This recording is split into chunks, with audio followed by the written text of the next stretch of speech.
할렐루야. 사랑하는 대강의 가족 여러분, 오늘 하루도 하나님의 말씀과 동행하는 삶이 되길 소망합니다. 오늘 함께 나눌 하나님의 말씀은 고린도전서 13장 4절에서 5절 말씀입니다.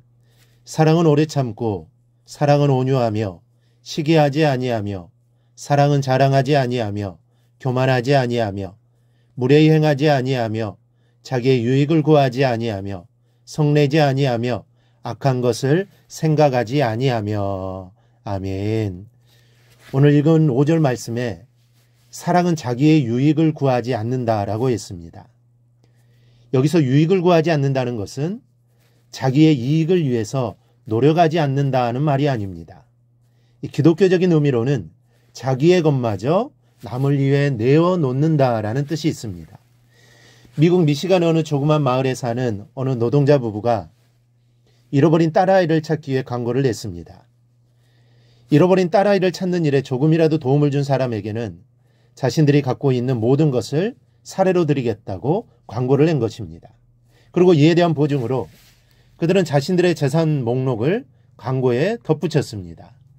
자그마한 집 한 채, 시가 1,400불 정도의 가구, 그리고 일생 동안 일하여 모은 200불의 저금 통장, 아버지의 은시계와 어머니의 결혼 반지.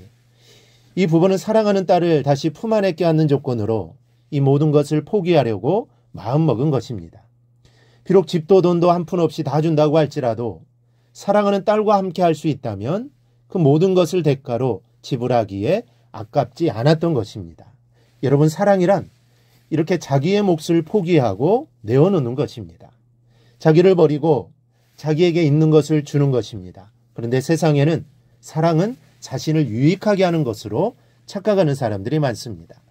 우리의 인생에 있어서 가장 아름다운 사랑의 꽃을 피울 때가 언제입니까? 바로 이 결혼이라는 문을 지날 때입니다. 이 결혼은 사랑의 절정입니다. 그런데 오늘날 우리나라의 결혼 풍속도가 어떻습니까? 예물 문제가 불거집니다. 있는 사람들만의 이야기가 아닙니다.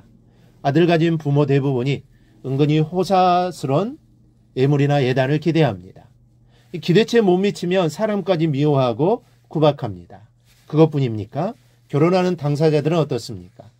자기 몫의 예물이 흡족치 못하면 개인적으로는 무시당하는 것 같이 생각하고 또 대외적으로는 또 창피하게 생각합니다. 그래서 다른 사람들에 비해서 비싸고 고급스러운 예물을 받았을 때는 목이 부러질 정도로 힘주고 손가락에 쥐가 날 정도로 힘을 줍니다. 그리고 그런 걸 부러운 눈으로 바라보면서 감탄해주지 않으면 또 섭섭하고 서운하게 생각합니다.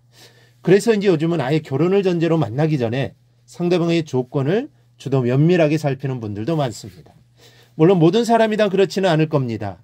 만약 모든 사람이 다 그렇다면 이 세상이 어떻게 되겠습니까? 그런 세상, 살맛이 나지 않을 겁니다.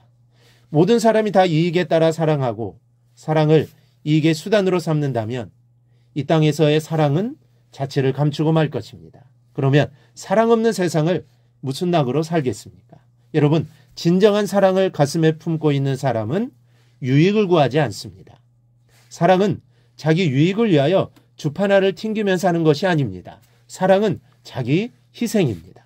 우리는 이 사실을 잘 알고 있습니다. 이 사랑 희생이라는 것은 사실 제가 말하지 않아도 여러분들이 너무나도 잘 아는 것이죠. 그래서 우리는 서로 사랑하자라고 입버릇처럼 말합니다. 그러나 자기를 희생하는 실제적인 사랑이 있습니까? 자기를 희생하는 실제적인 사랑이 없다면 사랑하자는 100마디, 1000마디의 외침이 아무런 소용이 없습니다. 왜 우리가 어머니를 존경하는 것입니까? 우리를 위해 자기를 다 내어주셨기 때문입니다. 말뿐인 사랑은 사람을 분노하게 하는 기만이 위선에 불과합니다. 한 시인이 사랑의 노래를 지었습니다. 그런데 자신이 보기에도 참 잘 지은 것입니다. 그래서 이 시인은 자기가 지은 사랑의 노래를 많이 베껴서 친구들과 아는 사람들에게 보냈습니다. 이틀 후에 자기의 편지를 받은 한 여자가 인편을 통해 편지를 보내왔는데 이 여자는 자신이 한 번밖에 만나보지 못한 여자였습니다. 그런데 이 여자가 보내온 편지에는 놀랍게도 이렇게 쓰여져 있었습니다. 믿어주세요. 저는 당신이 제게 써보낸 주신 사랑의 노래에 깊이 감동했습니다. 지금 곧 제 부모님을 뵈러 와주세요. 그러면 저희는 약혼식 준비를 하겠습니다. 이 글을 읽고 시인은 답장을 썼습니다. 아가씨, 그것은 시인의 마음에서 우러나오고 모든 사람에게 불려지는 사랑의 노래일 뿐이었습니다. 그러자 이 편지를 받은 여인이 다시 답장을 써서 보냈습니다. 말로만 하는 위선자, 거짓말쟁이, 당신 때문에 나는 오늘부터 죽는 날까지 모든 시인을 저주할 거예요. 여러분, 말로만 해치는 사랑이 이렇습니다. 사랑에는 자기의 유익을 구하지 않고 오히려 자기의 것을 희생하고 조건 없이 주는 실천이 따라야 하는 것입니다. 오늘날 세상 사람들이 왜 기독교인을 불신합니까? 사랑은 많이 외치는데 그에 따른 실천이 없기 때문입니다. 이 사랑을 말하는 사람들이 자기 이익에 더 눈이 벌건데 누가 믿어주겠습니까? 그러므로 이제부터 사랑을 외치기만 하지 말고 실천하는 삶을 살아가십시오. 사랑은 자기의 유익을 절대로 구하지 않습니다. 다른 사람의 유익을 위해 자신의 것을 포기할 줄 아는 자가 진정으로 사랑을 아는 성도입니다. 우리 주님께서도 정말 우리를 사랑하셨기 때문에 자신의 목숨을 버리신 것입니다. 하나님께서도 우리를 정말 사랑하시기에 독생자를 이 땅에 보내주신 것이죠. 그래서 우리도 이 하나님의 사랑, 주님의 사랑을 절대로 잊지 말고 많은 사람을 사랑하고 또 많은 사람의 유익을 위해 살아가는 우리 성도들이 되기를 주님의 이름으로 축원합니다.